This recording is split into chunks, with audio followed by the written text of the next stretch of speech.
Hello student, welcome to my YouTube channel UV chemistry वाला। Student, आज हम एक सुंदर सा टॉपिक लेके आए हैं। उस टॉपिक का नाम है आइसोमेरिज्म यानी कि समावैवता।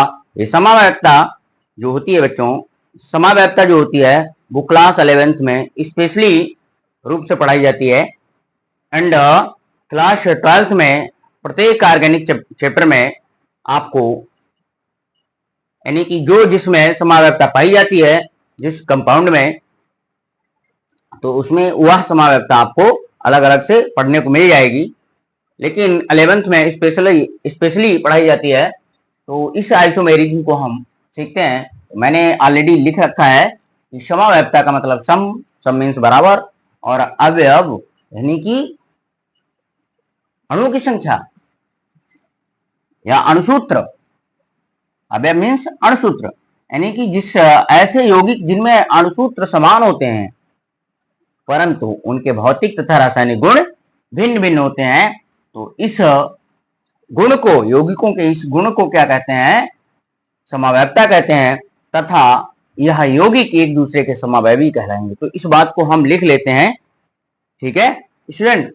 देखिए, ऐसे यौगिक जिनके अणुसूत्र समान होते हैं, ऐसे यौगिक जिनके अणुसूत्र समान होते हैं, अणुसूत्र समान होते हैं,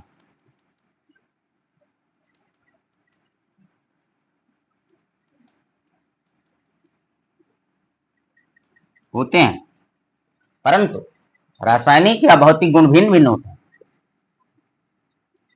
परंतु भौतिक तथा रासायनिक गुण भिन्न भिन्न होते हैं तथा रासायनिक गुण भिन्न भिन्न होते हैं। तो ऐसे यौगिक एक दूसरे के समावैवी कहलाते हैं। तो ऐसे यौगिक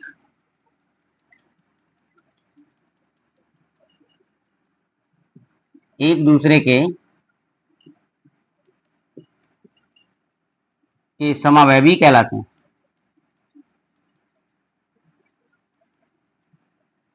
समावैवी कहलाते हैं तथा इस गुण को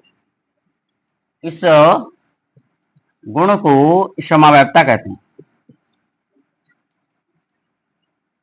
समावैवता कहते हैं।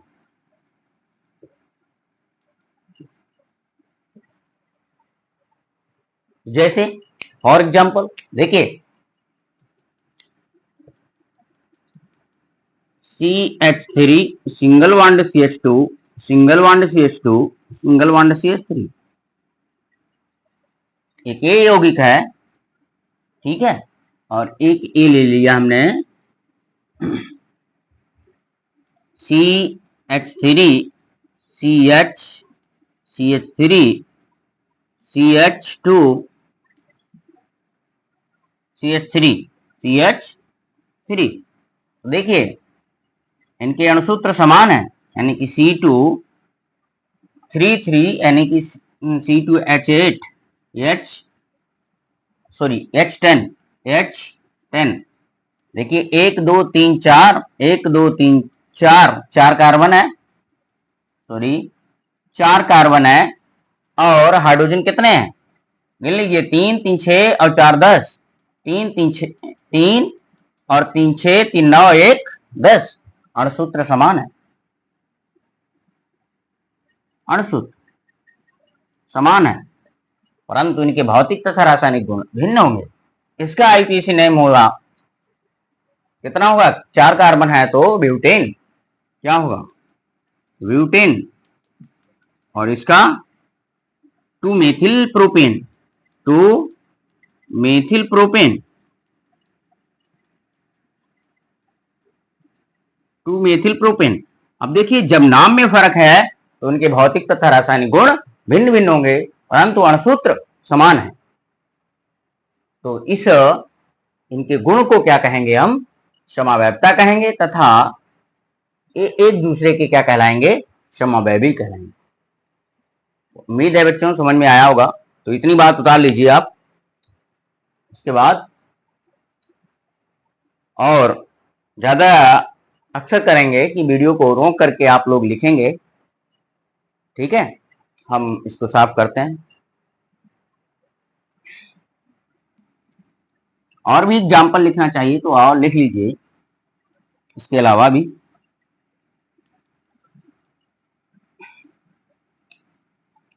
देखिए, जैसे हमने लिख दिया यहाँ पर, next example CH3 single bond CH2 single bond CH2 single bond C,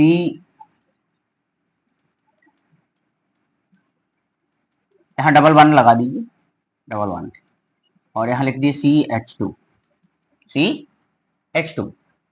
तो इसका समावैवी क्या हो जाएगा, CH3 single bond CH double bond CH single bond CH3। तो देखिए अणुसूत्र काउंट कर लीजिए, C4 हाइड्रोजन कितने हैं, 2 2 4 3 7 और 1 8, हाइड्रोजन 8, यहाँ भी 3 3 6 2 8। तो अणुसूत्र दोनों के क्या है, हाइड्रोजन 8 है, सॉरी हाइड्रोजन 8।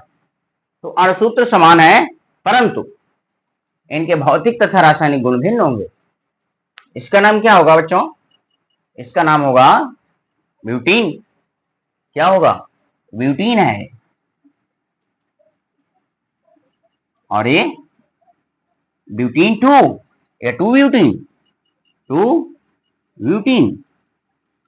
तो इनके भौतिक तथा रासायनिक गुण भिन्न भिन्न हो और जिनके अणुसूत्र समान हो, तो इस गुण को क्या कहते हैं, समवैधता, तथा यह दोनों यौगिक एक दूसरे के समावैवी कहलाएंगे। तो आगे हम पढ़ते हैं इनका वर्गीकरण, यानी कि आइसोमेरिज्म मेनली 2 टाइप, मुख्यतः 2 प्रकार का होता है। देखिए, आइसोमेरिज्म मेनली 2 टाइप।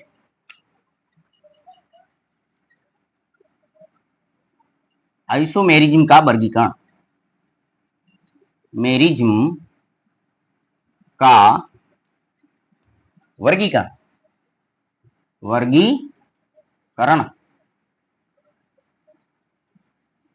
तो आइसोमेरिज्म 2 प्रकार का होता है।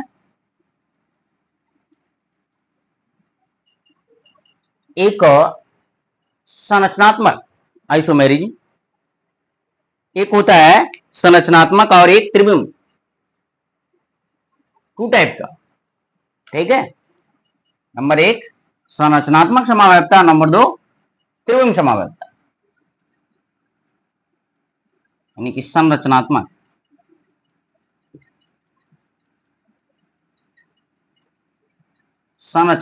समावैधता। संरचनात्मक समावैधता, और इधर क्या है, त्रिविम समावैधता। त्रिविम समावैधता, त्रिविम समावैधता structural isomerism and,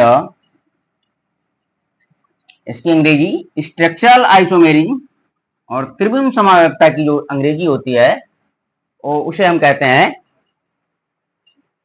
stereo isomerism. क्या होता है, स्टेरियो आइसोमेरिज्म। तो देखें, अब हम क्या करते हैं, हेडिंग डालते हैं। संरचनात्मक समावैधता कई प्रकार की होती है, तो इसमें हेडिंग डाल दीजिए, संरचनात्मक समावैधता।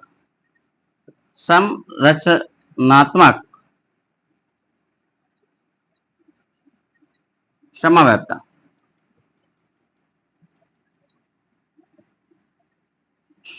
संरचनात्मक समावैधता, संरचनात्मक समावैधता स्ट्रक्चरल आइसोमेरिज्म।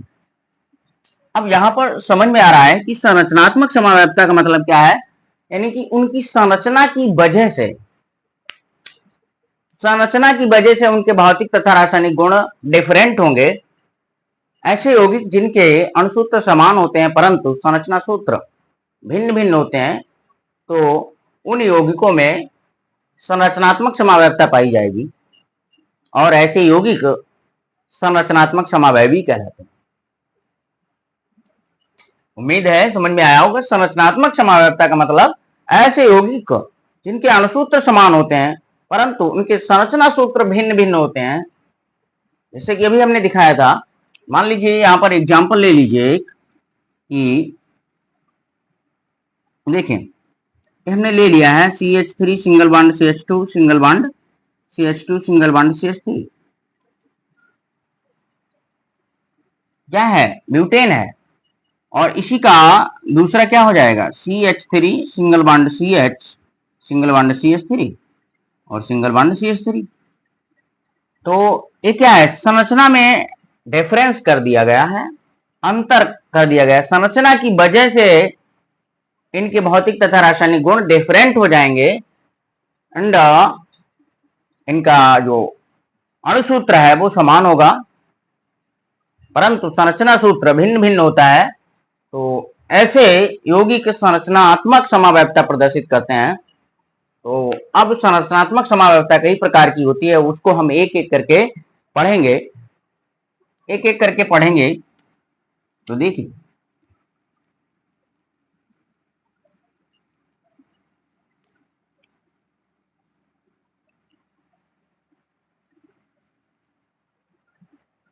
सबसे पहले हेडिंग डालेंगे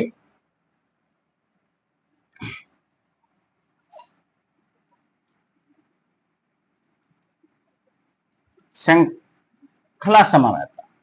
नंबर 1 हेडिंग डालेंगे श्रृंखला समावैधता।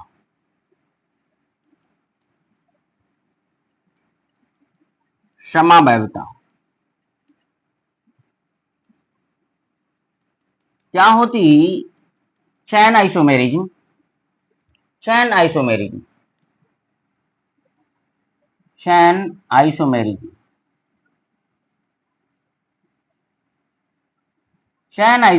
क्या होता है, यानी कि संरचनात्मक समावैधता में नंबर 1 श्रृंखला समावैधता है।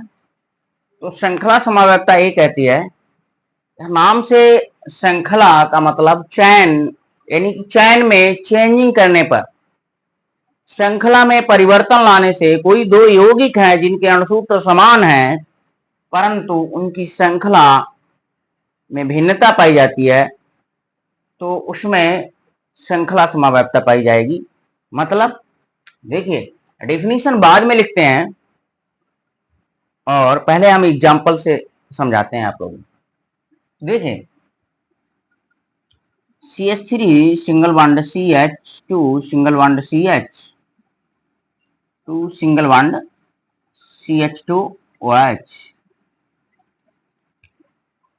दूसरा कंपाउंड इसका आइसोमेरिज्म क्या होगा, देखिए CH3 single bond CH single bond OH single bond CH2 CH3। अणुसूत्र समान है, देख लीजिए 1 2 3 4 कार्बन है, तो कार्बन कितने, 4। Hydrogen 3 to 5 5 to 7 7 to 9 1 10। Hydrogen कितने, 10 हैं। देखिए 3 3 6 2 8 और 2 10 और एक सिंगल ऑक्सीजन। तो अणुसूत्र समान है परंतु क्या है, वे यौगिक जिनमें, एक मिनट देखिए फिर से एक मिनट,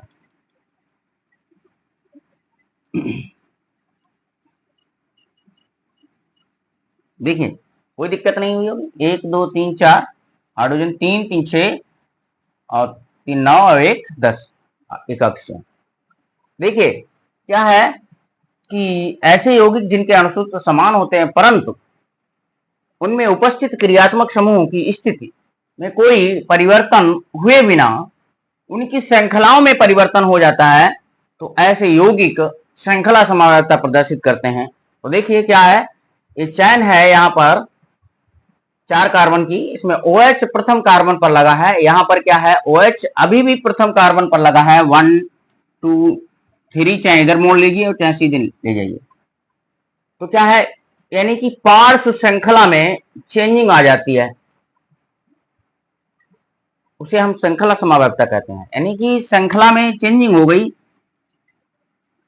ये जो एल्किल समूह है उसमें क्या हो जाता है, चेंजिंग आ जाती है, तो उसे हम क्या कहेंगे, श्रृंखला समवायता। तो देखिए इसमें लिख लीजिए,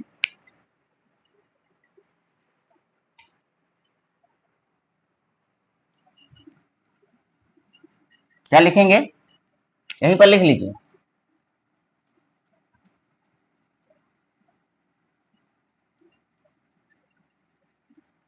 ऐसे यौगिक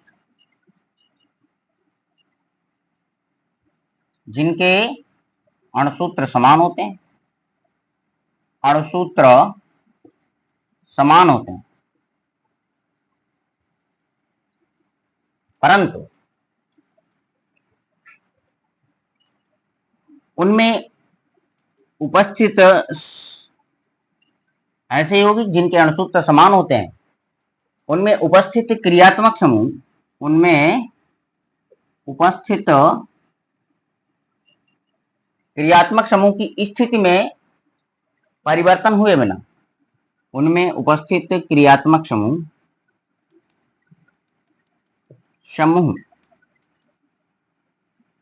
की स्थिति में परिवर्तन हुए बिना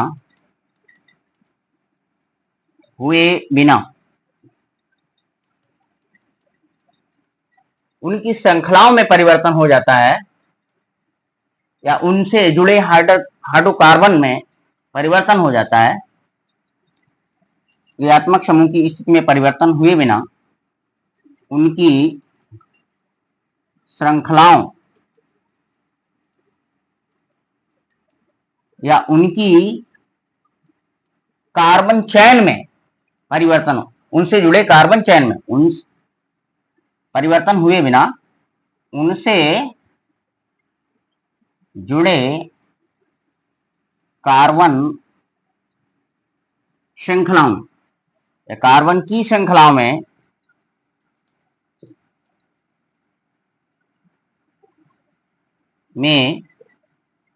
परिवर्तन होता है, परिवर्तन होता है, तो उसे हम श्रृंखला समवायता कहते हैं। होता है तो उन यौगिकों में श्रृंखला समवायता पाई जाती है। तो उन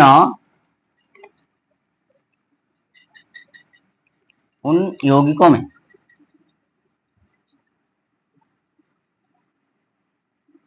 में श्रृंखला समवायता पाई जाती है।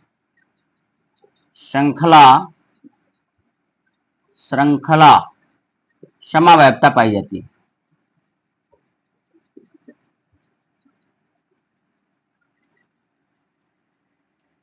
तथा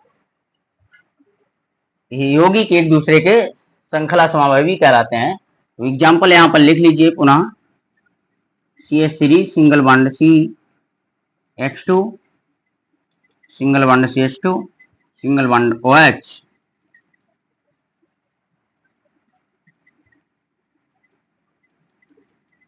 OH, इसका समवायवी क्या हो जाएगा, CH3 CH CH3, फिर देखिए CH2 OH। अथवा दूसरा एग्जाम्पल ले लीजिए, यही यानी कि CH3 single bond CH2, single bond CH2 OH। ठीक है, तो यहां पर श्रृंखला समवायता जो है वो 3 कार्बन वाला शो नहीं कर पाएगा। 3 कार्बन की कोई चैन है तो वो श्रृंखला समवायता नहीं शो कर पाएगा। देखिए अगला एग्जांपल,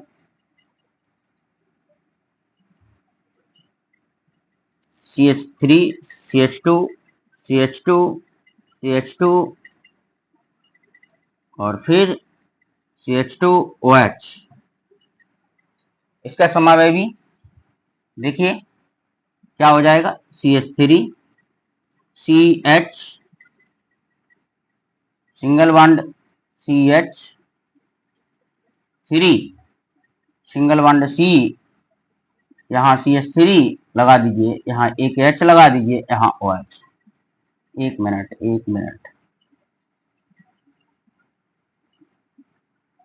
यहाँ लगा दीजिए आप, इसके ऊपर CH2 CH2 और यहाँ OH 1 2 3 4 5 CH3। तो ये भी क्या है, एक दूसरे के समावेवी कार्बन है यहाँ 5, यानी कि C5H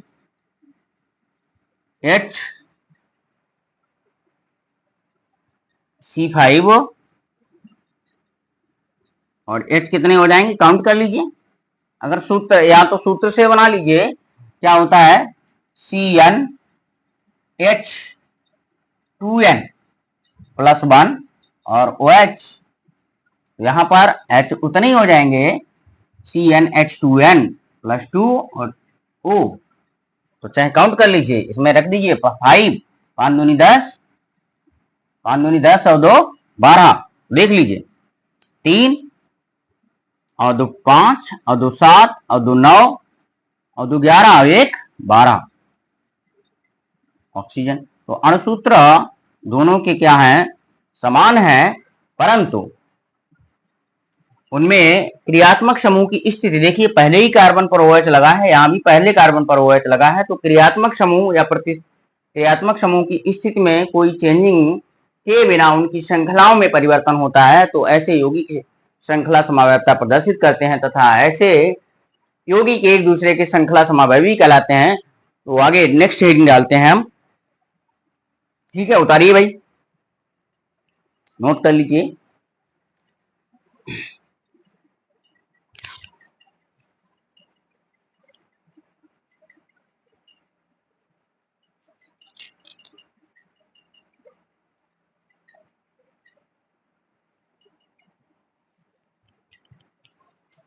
उतार चुके होंगे आप लोग, देखिए, और नहीं उतार पाते हैं तो वीडियो को पॉज करके उतार लेंगे या रोक करके उतार लेंगे। तो आगे बढ़ते हैं भाई।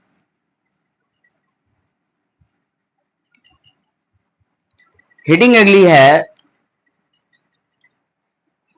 स्थान समवैधता, position isomerism. Position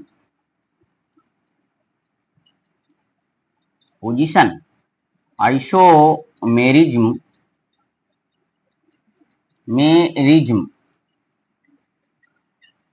position isomerism यानी कि स्थान समवैधता।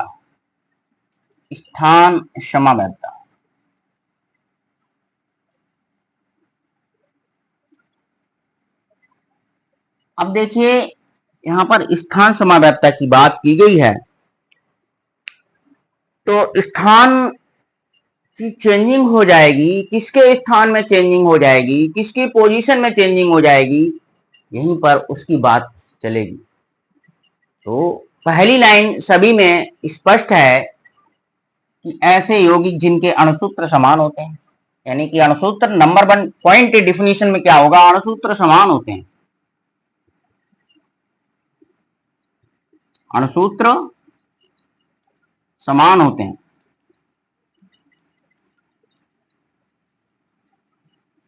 अणुसूत्र समान होते हैं, परंतु उनमें उपस्थित, उन यौगिकों में उपस्थित क्रियात्मक समूह की स्थिति में भिन्नता पाई जाती है, डिफरेंस पाया जाता है पोजीशन में। तो वही यौगिक क्या करेंगे, स्थान समवैधता प्रदर्शित करेंगे, पोजीशन आइसोमेरिज्म दिखाएंगे। एग्जाम्पल देख के पहले एग्जाम्पल लिखिए, बाद में डेफिनेशन को बनाइए। तो देखिए हमने लिया है CH3 CH2 फिर CH2OH। ये भी एल्कोहल है, प्रोपिल एल्कोहल है, प्रोपिल एल्कोहल है। तो देखिए क्या है यहां पर, इसका आइसोमेरिज्म क्या हो जाएगा, CH3 CHOH single bond CH3। देख लीजिए यहां पर OH क्या है, क्रियात्मक समूह है, इसकी पोजीशन यहां पर नंबर 1 पे है, 1 2। यहां पर क्या है 1 2 3। दूसरे नंबर पे OH समूह लगा है, यहां पर पहले नंबर पे लगा है, तो स्थान में चेंजिंग है, पोजीशन में चेंजिंग है क्रियात्मक समूह। तो ऐसे ही यौगिक क्या करेंगे, पोजीशन आइसोमेरिज्म शो करेंगे। तो देखिए समझिए यहां पर 3 है बेटा। देखिए दूसरा example, example number 2, CH3 single bond CH2 single bond CH double bond CH2। इसका आइसोमेरिज्म क्या होगा, देखिए CH3 CH double bond CH single bond CH3। अणुसूत्र समान होंगे इसमें भी, देखो 1 2 3 कार्बन है, तो हाइड्रोजन कितने होंगे, 3 दूनी 6 प्लस 2 जोड़िए और 1 ऑक्सीजन, यानी कि उसके 2 गुने में 2 जोड़ दीजिए, चाहे अल्कोहल का सूत्र हो चाहे एल्केन का बनाइए। देखिए C4 हो गया, C4 हो गया, हाइड्रोजन 4 दूनी 8 और 2 10, 10 हाइड्रोजन हो जाएंगे और 1 ऑक्सीजन दिखाई पड़ रहा है। अब काउंट कर लीजिए 1 2 3, सॉरी गलती हो गई भाई, देखिए कार्बन कितने हैं, 3 है, 1 2 3, 1 2 3, 3 कार्बन है, तो हाइड्रोजन कितने होंगे 8, 4 दूनी, मैंने अभी सूत्र बनाया था CnH2n प्लस 1 और OH होता है, ए अल्कोहल का सूत्र होता है, सामान्य सूत्र, इससे आप अल्कोहल के चाहे जितने सूत्र लिख दीजिए। तो देखिए जब हमने यहां क्या रखा है, अब इस अगर अणुसूत्र की बात करते हैं तो अणुसूत्र बनाने के लिए यहां पर 2 कर लीजिए, इस हाइड्रोजन को कम कर दिया, यहां बढ़ा दिया 1, तो 2 गुने से 2 ज्यादा है, तो 3 दूनी 6 और 2 8, तो 3 कार्बन है, हाइड्रोजन कितने हैं, देखिए 3 और 2 5 और 2 7 और 1 8, यहां भी देख लीजिए 3 3 6 और 2 8, अणुसूत्र समान है, परंतु OH समूह की स्थिति में चेंजिंग है। यहां पर देख लीजिए, यहां पर दूसरा मैंने यानी कि ग्रुप ले लिया, या क्रियात्मक समूह डबल बॉन्ड है, ठीक है। तो देखिए 1 2 3 4, 1 2 3 4, तो यहां पर डबल बॉन्ड दूसरे नंबर पर है, यहां पर डबल बॉन्ड पहले नंबर पे है, पहले कार्बन से डबल बॉन्ड लगा है, यहां पर दूसरे कार्बन से डबल बॉन्ड लगा है, चाहे इधर से आप काउंट कर लीजिए, चाहे 1 2 3, तो 2 दूसरे कार्बन पर इधर से भी पड़ रहा है। तो ऐसे यौगिक जिनके अणुसूत्र समान होते हैं परंतु उनमें उपस्थित क्रियात्मक समूह की या प्रतिस्थापी समूह की स्थिति भिन्न भिन्न होती है, तो ऐसे यौगिक पोजीशन समव्यवस्था प्रदर्शित करते हैं तथा ऐसे यौगिक एक दूसरे के पोजीशन आइसोमेरिज्म कहलाते हैं। देखिए दूसरा पॉइंट क्या हो जाएगा, लिखेंगे क्रियात्मक समूह की, क्रियात्मक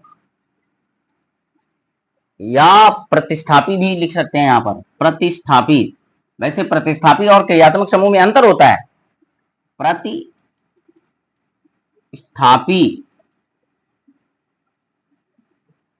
समूह की स्थिति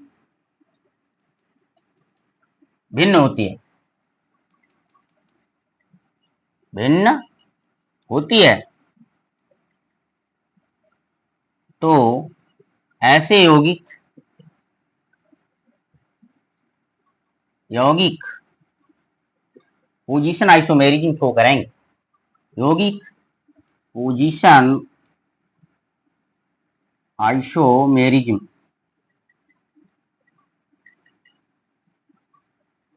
दर्शाते हैं या दिखाते हैं, दर्शाते हैं तथा ऐसे यौगिक एक दूसरे के आइसोमेरिज्म कहलाते हैं। ठीक है, समझ में आया होगा। और भी एग्जाम्पल ले लीजिए, कोई दिक्कत नहीं, इसको आप मिटाइए। हमने कहा वीडियो को रोक करके नोट कर लेंगे भाई।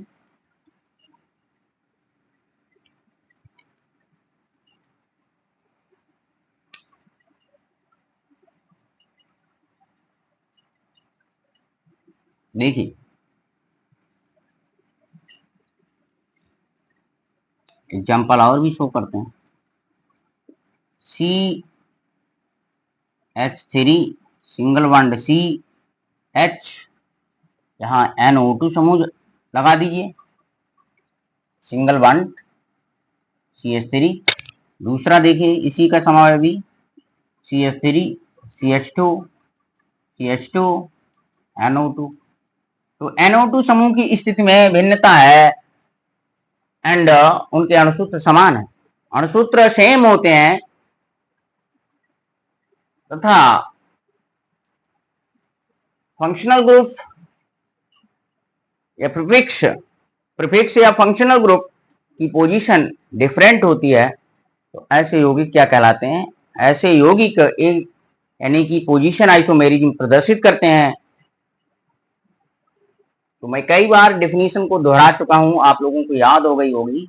ऐसे यौगिक जिनके अणुसूत्र समान होते हैं परंतु उनमें उपस्थित क्रियात्मक समूह की स्थिति भिन्न भिन्न होती है, तो ऐसे यौगिक पोजीशन आइसोमेरिज्म प्रदर्शित करते हैं और उनकी श्रृंखला में भिन्नता नहीं पाई जाती है।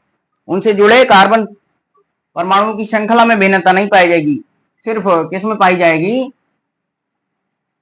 क्रियात्मक समूह की स्थिति में या प्रतिस्थापी समूह की स्थिति में। तो अगली हेडिंग अब हम डालेंगे। देखिए बच्चों, अगली जो हेडिंग होगी हमारी वो होगी, अभी हमने दो आइसोमेरिज्म पढ़ाई हैं, पोजीशन एंड चैन आइसोमेरिज्म। अब तीसरी हेडिंग है फंक्शनल आइसोमेरिज्म। फंक्शनल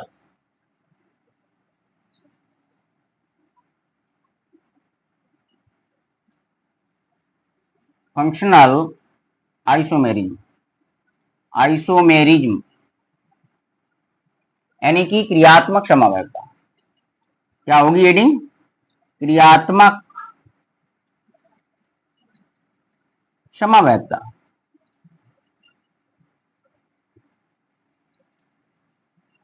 समवायता, क्रियात्मक समवायता। देखिए फिर इसमें क्या आएगा, इसमें शब्द आ रहा है क्रियात्मक समवायता, यानी कि जो भी समवायता प्रदर्शित होगी वो फंक्शनल ग्रुप की वजह से होगी, क्रियात्मक समूह की वजह से होगी। ठीक है, यानी कि जो भी क्रियात्मक समवायता में गुण दिखेगा वो फंक्शनल ग्रुप की वजह से दिखेगा, क्रियात्मक समूह की वजह से दिखेगा। तो हम यहाँ पर क्या डिफिनेशन करेंगे भाई? डिफिनेशन ये करेंगे कि ऐसे यौगिक जिनके अणुसूत्र समान होते हैं, समवायता जब आ रहा है हर बार में, तो ऐसे यौगिक जिनके अणुसूत्र समान होते हैं परंतु उनमें उपस्थित क्रियात्मक समूह भिन्न भिन्न होते हैं, तो ये यौगिक एक दूसरे के क्रियात्मक समवायवी कहलाते हैं तथा इस गुण को, यौगिकों के इस गुण को क्रियात्मक समवायता कहते हैं। फॉर एग्जाम्पल, तो देखिए एग्जाम्पल क्या है बच्चों, बाद में लिख देंगे थ्योरी हम, तो एग्जाम्पल पहले समझ लेते हैं। अब ये आपस में यानी कि दो दो करके, जैसे कि एल्कोहल है जो हमारा एल्कोहल, एल्कोहल एल्कोहल जो होता है वो ईथर के साथ अल्कोहल ईथर में कन्वर्ट होगा, यानी कि ईथर के साथ क्रियात्मक समावैधता प्रदर्शित करेगा, एल्डिहाइड कीटोन के साथ प्रदर्शित करेगा। मतलब अल्कोहल का सूत्र लिखा हमने CH3CH2 OH, ये अल्कोहल हो गया। ईथर का देखिए, यानी कि इसका समावेशी ईथर हो जाएगा, यानी कि CH3 सिंगल बॉन्ड CH3। तो देखिए अणुसूत्र दोनों की क्या होंगे, समान होंगे, यानी कि C2H6 हो जाएगा, O हो जाएगा।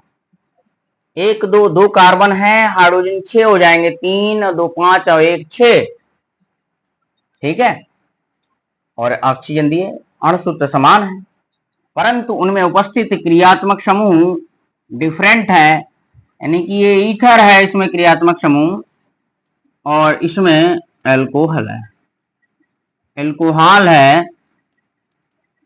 तो यही मैंने कहा था कि ऐसे यौगिक जिसमें क्रियात्मक समूह की उपस्थिति होने की वजह से, यानी कि उसमें जो समावैधता पाई जाएगी वो क्रियात्मक समावैधता कहलाएगी। और इसके बाद दूसरा एग्जाम्पल और भी लिखते हैं। अल्कोहल ईथर के साथ क्रियात्मक समावैधता शो करेगा, कीटोन एल्डिहाइड के साथ कार्बोक्सिलिक अम्ल एस्टर के साथ शो करेगा। तो इसकी डिफिनीशन लिख लीजिए, डिफिनीशन में पॉइंट क्या लिखेंगे, यानी कि ऐसे यौगिक जिनके अणुसूत्र समान होते हैं, यानी कि इनमें क्या होगा, अणुसूत्र समान होंगे, अणुसूत्र समान होते हैं,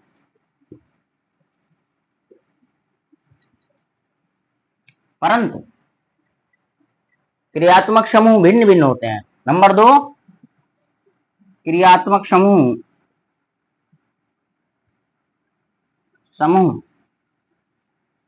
भिन्न भिन्न होते हैं,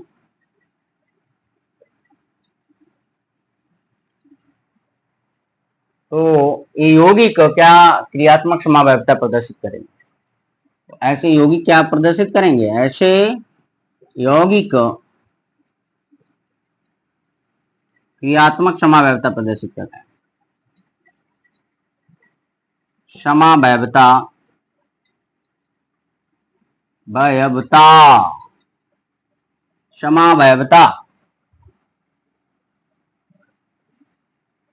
प्रदर्शित करते हैं। देखिए स्टूडेंट, पहला एग्जांपल तो यही हो गया हमारा, ये नोट करिए, इसके बाद आगे लिखिए। दूसरा एग्जांपल, आजकल भाइयों बहुत गर्मी चल रही है, तो गर्मी में हिम्मत नहीं पड़ती है काम करते हुए, देखिए इसीलिए पंखा चल रहा है, उसकी आवाज आ रही होगी। देखिए इसके आगे बढ़ते हैं, हम एक एग्जांपल और लिखते हैं। अल्कोहल ईथर के साथ, वो कोई भी अल्कोहल हो, यानी कि दूसरा एग्जांपल ले लीजिए अल्कोहल और ईथर का, CH3CH2 single bond CH2 OH, ठीक है। और अथवा नहीं, इसी का समावयवी क्या हो जाएगा, ईथर, तो CH3CH2 O single bond CH3, अणुसूत्र समान होगा C3H8O हो जाएगा।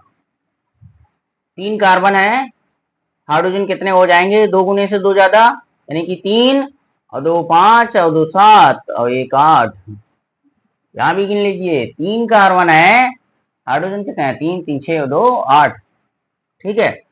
तो दूसरा, यानी कि कौन से ऐसे यौगिक होंगे जो क्रियात्मक समावैधता प्रदर्शित करेंगे आपस में, यानी कि कौन से क्रियात्मक समूह वाले, तो अभी हमने बताया था एल्डिहाइड और कीटोन, ठीक है। नंबर 2 पे एल्डिहाइड शो करेगा, aldehyde aldehyde aldehyde plus ketone, aldehyde और कीटोन शो करेगा, तो एल्डिहाइड का सूत्र मान लीजिए हमने ले लिया CH3CHO। इसका समावेशी देखिए CH3 एल्डिहाइड और कीटोन।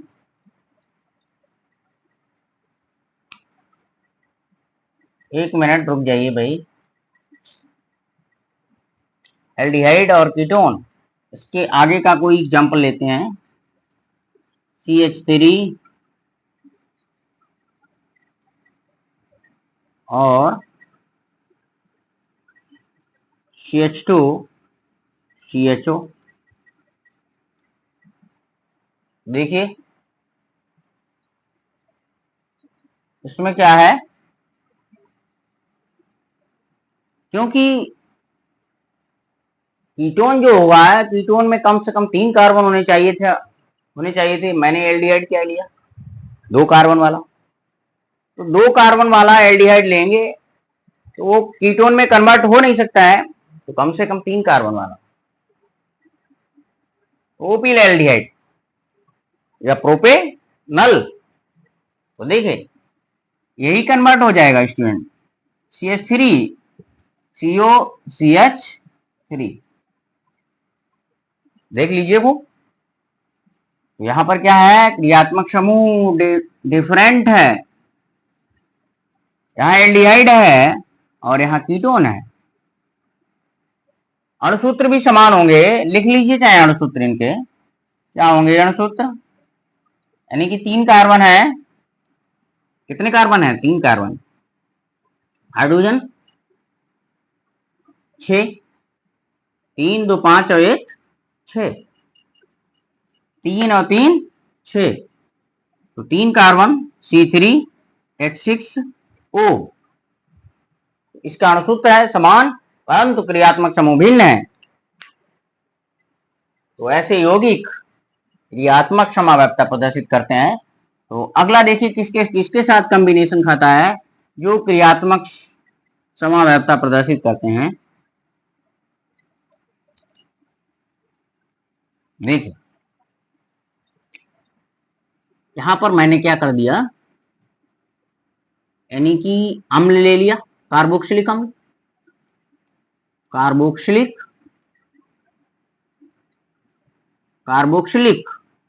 अम्ल प्लस क्या होगा, एस्टर।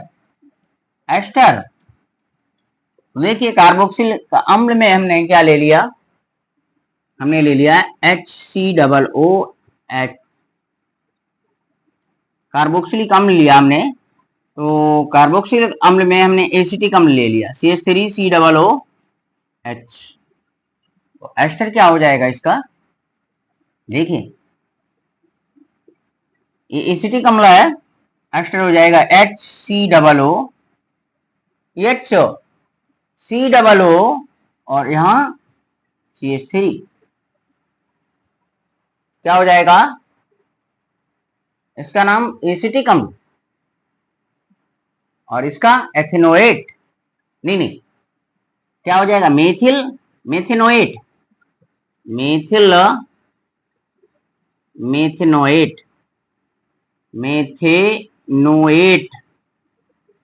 मेथिल मेथेनोएट और इसका एथेनोइक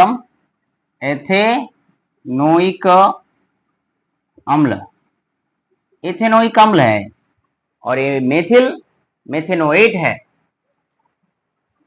ठीक है, एक एग्जांपल और भी ले सकते हैं हम, क्या ले सकते हैं, CH3CH2COOH प्रोपेनोइक अम्ल, ये कन्वर्ट हो जाएगा CH3COOCH3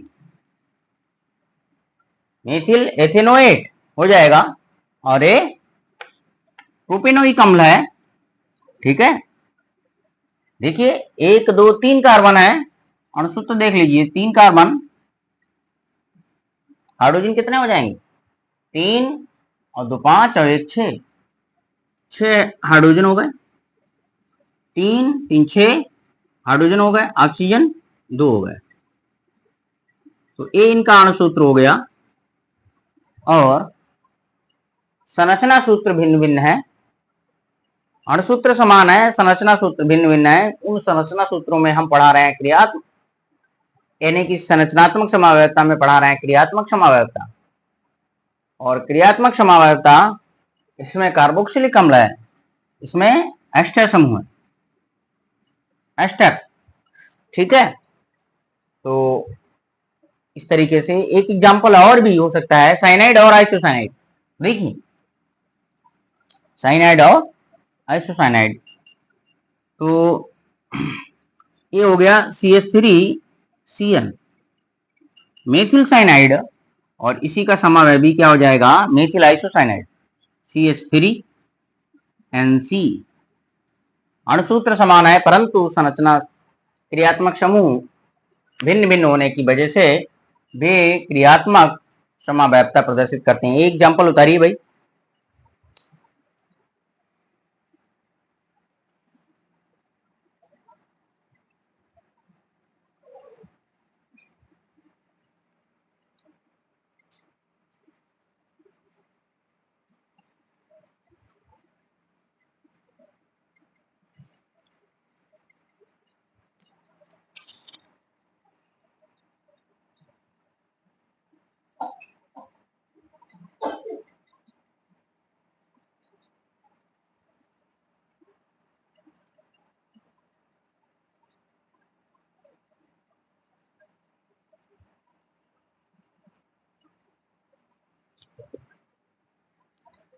तो आप लोगों ने उतार लिया होगा इतना।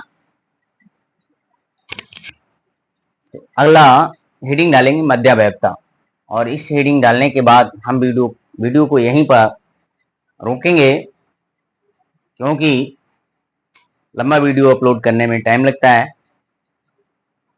और पढ़ाने की भी एक क्षमता होती है। देखिए,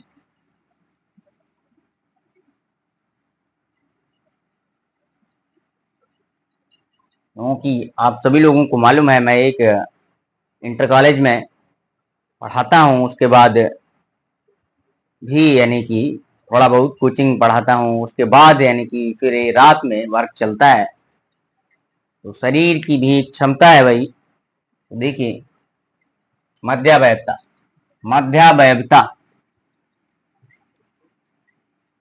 मध्यावयवता,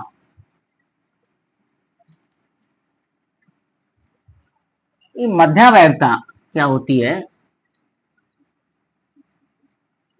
ठीक है, मध्यावयवता, तो मध्यावयवता का मतलब इसमें जो भी उपस्थित होगा मध्य में,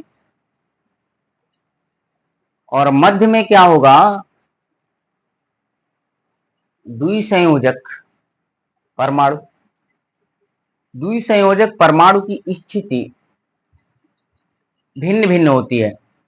ऐसे यौगिक जिनके अणुसूत्र समान होते हैं तथा द्विसंयोजक परमाणु की स्थिति भिन्न भिन्न होती है, तो ऐसे यौगिक मध्यावयवता प्रदर्शित करते हैं। ठीक है, देखिए एग्जाम्पल, उसके बाद में डिफिनीशन लिख लेंगे। तो CH3 CH2 O single bond CH2 CH3, द्विसंयोजक परमाणु की स्थिति भिन्न भिन्न होती है, तो ऐसे यौगिक मध्यावयवता प्रदर्शित करेंगे। तो ईथर मध्यावयवता प्रदर्शित करेगा, थायो ईथर भी मध्यावयवता प्रदर्शित करेगा, द्विसंयोजक परमाणु। ठीक है, तो देखिए इसे, इसका समावयवी क्या हो जाएगा, CH3 single bond O single bond CH2 single bond CH2 single bond CH3। तो देखिए यहां पर क्या है कि ऑक्सीजन जो लगा था, द्विसंयोजक परमाणु ऑक्सीजन है, तो ऑक्सीजन दूसरे कार्बन पर लगा था यहां पर, और अब पहले ही कार्बन पर लगा है। तो द्विसंयोजी परमाणु की स्थिति भिन्न भिन्न होती है, तो वे यौगिक क्या करते हैं, मध्यावयवता प्रदर्शित करते हैं। तो इसमें डेफिनेशन में क्या लिखेंगे? नंबर 1 पॉइंट लिखेंगे कि अणुसूत्र समान होते हैं। अणुसूत्र समान होते हैं यानी कि वे यौगिक जिनके अणुसूत्र समान होते हैं, अणुसूत्र समान होते हैं।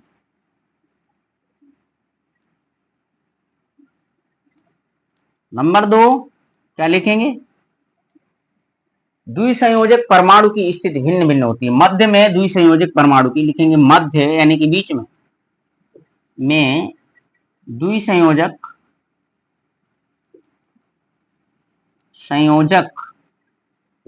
परमाणु की स्थिति भिन्न भिन्न होती है। भिन्न भिन्न होती है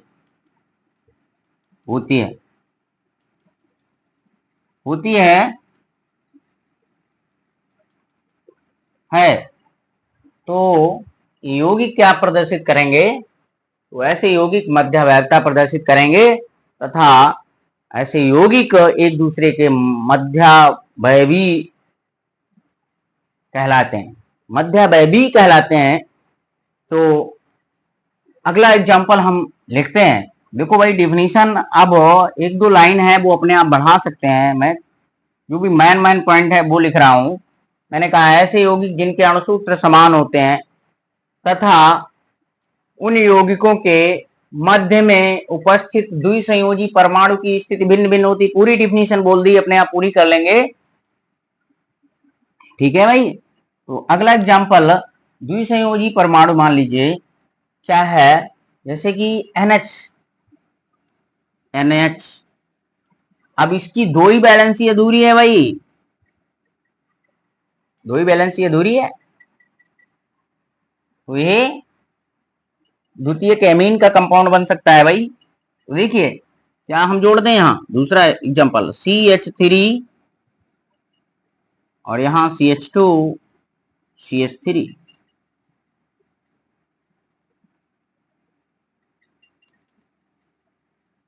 तो देखिए क्या हो जाएगा, CH3 सिंगल बॉन्ड, एक और बढ़ा दीजिए यहां CH2 CH3। तो देखिए अब क्या हो जाएगा, यहां पर NH जोड़ दीजिए, यहां CH2 CH3। तो ये हो गया कंपाउंड। इसका नाम क्या होगा? Methyl propyl amine. Methyl propyl amine. यहां पर क्या हो जाएगा, डाई एथिल एमीन हो जाएगा इसका नाम, die ethyl amine. 2 degree amine है, ये भी 2 डिग्री एमीन है भाई। साथ साथ में पढ़ते चलेंगे। एग्जाम्पल और भी इसके साथ बन सकता है। देखिए क्या बनेगा इसी के साथ, यानी कि द्विसंयोजक परमाणु हम ले लें, सल्फर ले लें। तो एग्जाम्पल क्या हो जाएगा, C2H5 इस तरीके से ले लिए, CH3 single bond CH2 single bond S CH2 या C2H5। इसे कैसे लिख देंगे, इसका समय भी हो जाएगा CH3 C3H7 yes single bond C3H7। तो द्विसंयोजी परमाणु की स्थिति भिन्न भिन्न है। यहाँ दूसरे कार्बन पर सल्फर लगा है, ठीक है। इसका नाम क्या होगा, यहां पर सल्फर के लिए हम थायोबार्ड यूज करेंगे। थायोबार्ड क्या हो जाएगा, यानी कि डाई एथिल थायोईथर, यानी कि 2 एथिल समूह है, 2 के लिए डाई आ गया, डाई एथिल थायो ईथर कहलाएगा। ये क्या कहलाएगा, मेथिल प्रोपिल थायोईथर। तो उम्मीद है आप लोगों को जो भी मैंने पॉइंट पढ़ाए हैं आज संरचनात्मक समाव्यवस्था में, यदि आप लोगों को अच्छी तरह समझ में आया है तो प्लीज अभी तक हमारे वीडियो को सब्सक्राइब नहीं किया है तो सब्सक्राइब करें और अधिक से अधिक आप सभी लोग अपने भाई बहनों के पास शेयर करें ताकि आपके साथ उनको भी पढ़ने को मिले। तो यहीं पर आज हम विराम लेते हैं। जय हिंद दोस्तों।